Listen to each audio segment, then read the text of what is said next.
Imagine finding your dream home, a gorgeous 6-bedroom mansion in a quiet, idyllic suburb. You've saved up, signed the papers, and the keys are finally in your hand.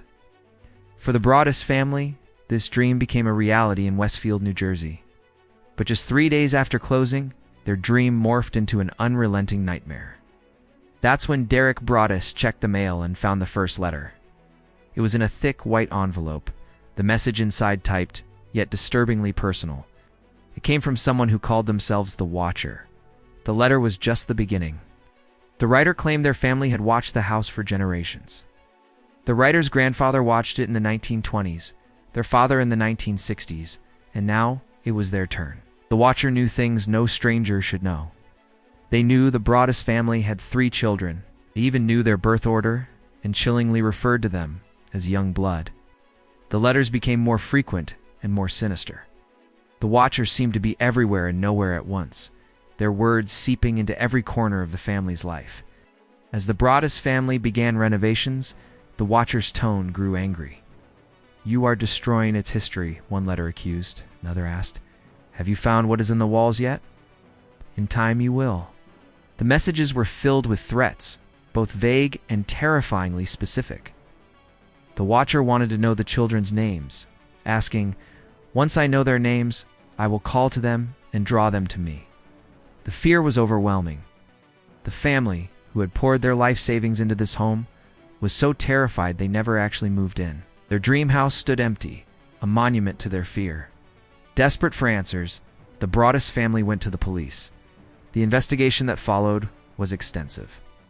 Private investigators, former FBI agents, and local law enforcement all descended on 657 Boulevard. Every possible theory was explored. Was it a neighbor? Suspicion fell on a nearby family who had a clear view of the house and were known for some eccentric behavior. But they were eventually cleared.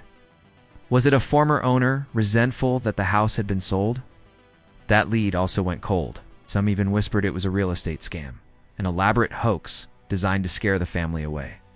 The investigation was maddeningly difficult. There was no handwriting to analyze since the letters were typed. There was no DNA on the envelopes.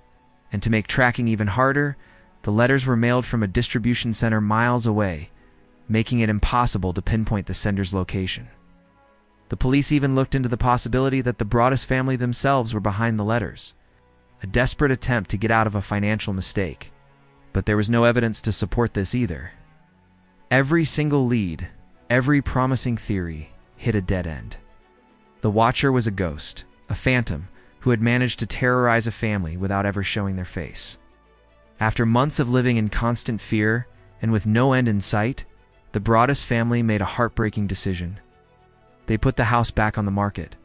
But who would want to buy a house that came with its own personal stalker? The story had become national news, and the legend of the Watcher was attached to the property like a curse. Eventually they sold the house, but at a staggering loss of $400,000. The financial hit was devastating, but the psychological toll was immeasurable. To this day, the identity of the Watcher remains a complete mystery.